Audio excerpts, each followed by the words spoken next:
Center mass. Okay. Your brain is both your best friend and your biggest enemy, depending on how you utilize it and how you look at it. Because a lot of people, they live their entire lives being controlled by their brain instead of controlling their thoughts and actions. It's literally living a life without discipline whenever you choose to, be controlled by your brain. It's hard to fathom if you're on like a self-improvement frame of mind, but if you started on like a down, or if you started on a very low path initially before you got into self-improvement, you can probably sympathize with this thought. The fact that, back in the day you might have been playing video games avidly, you might have been, fapping, you might have been victim to a lot of addictions, and where you can attribute a lot of the relapses that you might have had in the past, and a lot of the bad decisions that you've made, bad habits that you picked up, a lot of it can be attributed to a lack of control and a being puppeteered by your brain instead of you choosing your own actions. It's like you don't even have free will whenever you have an addiction. You just do it on impulse because you're so used to acting upon it without thinking secondly. So that's why it's so important. Like, I know this is another cliche things to say, but you genuinely have to think twice before you do most actions in your life, because that small but substantial act can help tremendously. So hopefully by the end of this you can understand how important it is to have some autonomy over your own mind so that you can use it in good ways. So instead of it being controlled by you and just giving you desires after desire after desire, you can utilize it in its good ways to give you, motivational thoughts, to keep you with purpose, to keep you on the straight and narrow, so that you're not always being controlled by it and you're not always giving into things which you after you do it, you realize, okay, this wasn't actually worth it. So instead of you chasing instant gratification, hopefully this can help you to switch that mindset from delaying it and chasing more long-term stuff. Now you've got to get in the mind frame of not acting upon impulses as soon as you get them. You have to build this internal barrier where, maybe it's just one for now, or, as things progress and as you learn more about yourself and what works for you, you can add more barriers. But initially you've got to find what that first barrier is that stops you from doing the thing that you don't want to do, or the thing that your mind is controlling you to do. So let's say you're struggling with video games, alright? That first barrier could be that it's taking a lot of time out of your day and it's stopping you from doing things which you should be doing, like studying, working out, reading, stuff like that. So that's your first barrier. And now that when that thought comes up, or you get that urge to, play that Minecraft realm with the boys, or, go on a new game or something like that, right? Whenever that urge comes up, you have that barrier there now. You have this set in place so that whenever you do go there, you're not forced to act upon impulse, because you now have this second thing which is holding you back. It's like how you have the good angel and the bad angel on your shoulders in some movie. It's like that good angel talking to you whenever this does happen now. Those urges aren't going to disappear, obviously, but it just helps to have that second, that third, that fourth layer of reinforcement whenever these things do happen. Because what area of your brain is active during these times where you're susceptible to lust and other desires is your monkey brain. It's the stupid side of your brain, the idiotic caveman stuff that just wants pleasure, it just wants instant gratification, it just wants this stuff. So it's difficult to fight against these things because you have no layer of defense. You don't have a second person to start talking to you, or you don't have that other positive side of your brain active to fight against it. So when you build these barriers, these become so fundamental to who you are that they stay active even during these times. So you can rely on them because they're not going to be broken down. They can only be reinforced, which is the good thing about them. So find your barrier, find your second, your third, and these will help you realize what you actually enjoy and where you actually need to be going in terms of, to make progress and work on your next goal. Now you have to stay consistent at this. It's not something you just do once or twice and then expect the results from it. No, that's not how it works. consistency reinforces them. Consistency builds them. It adds to them. It makes them stronger. The foundation becomes better. It just makes everything overall structurally more integral. Consistency, there's no real hack to doing this. You just have to continue to do it. You have to want to do it as well. You can't just expect to keep doing something without having a reason to do it. What comes out the end of it is all the more worthwhile for you to do it, because whenever you're consistent at something, whenever you don't do it for a certain amount of time, you don't feel right. You don't feel like you're operating as the same person you were prior to not being consistent at this thing. It becomes a part of your identity.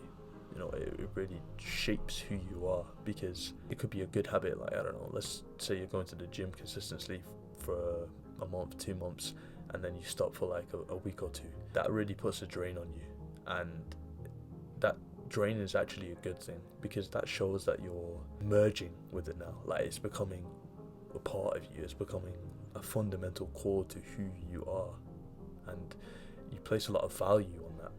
And it's really fulfilling to have a difficult thing, or something which you never really saw yourself getting good at, as being a part of your core fundamentals as a person. And how you can notice whether this is through consistency. So applying this back to building these barriers in your brain to stop you from acting upon impulse and just acting upon your desires, through consistently using these barriers and consistently avoiding acting upon impulse, your brain will stop throwing these intrusive thoughts or stop giving you these desires. I watched a video recently. I think the YouTube channel was called Sprouts or something, but they said a quote which I really liked, and it was, if you stop chasing your thoughts, or if you stop chasing the stick, your brain will stop throwing it.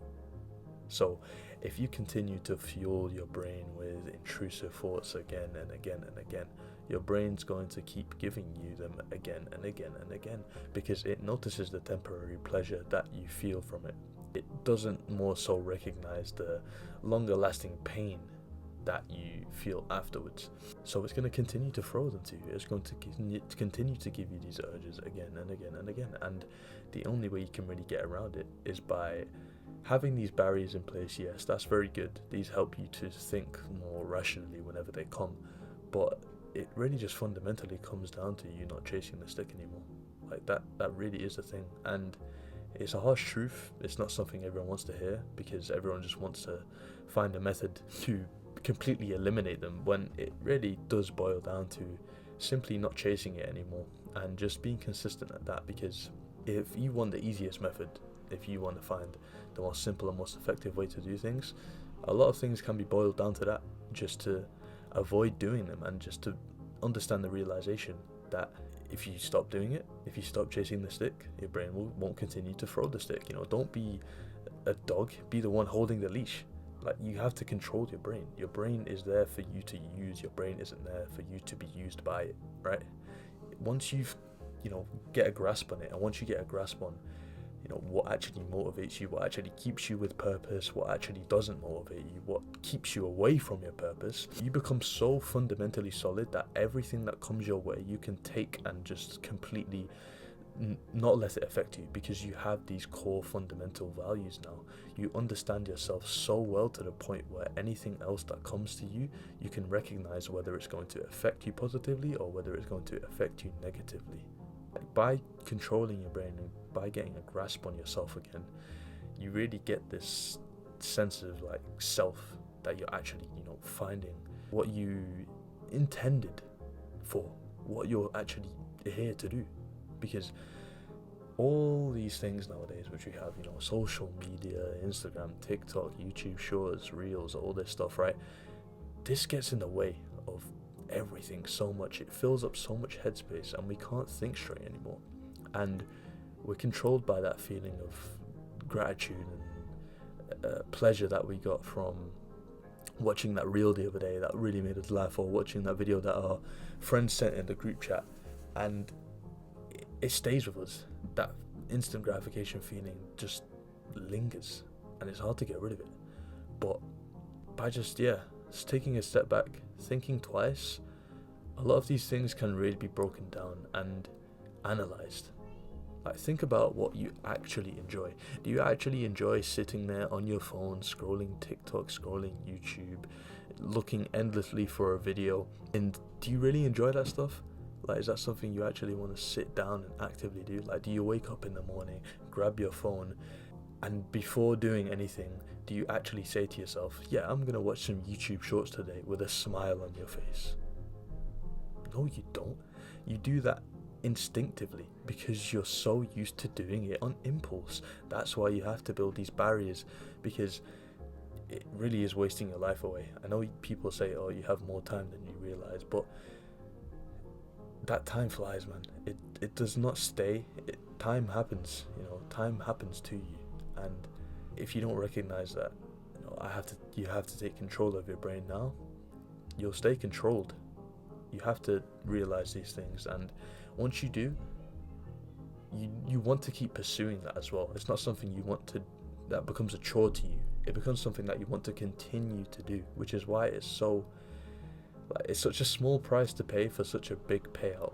It just takes a couple months of consistency. Try dopamine detoxing, build these barriers, stay off social media for a bit, and you can realize who you truly are, what you truly enjoy, and you can retain your control over your own brain. Find what motivates you, find your purpose, stay on the straight and narrow, and all other good habits that you genuinely think you would enjoy will start gravitating towards you. It's that simple. So I might have yapped for a little bit for the last 5 minutes here, but I kind of just went off script. I just went on and on and on, but hopefully you did find something of value to this video that you can use for yourself in your own life. Yeah. Hope you enjoyed the video. Subscribe for more content. I'm going to try and get 2 videos out a week, but if not, I post 4 times on my Instagram. And yeah, subscribe for more content. Don't be a vape puffing nerd.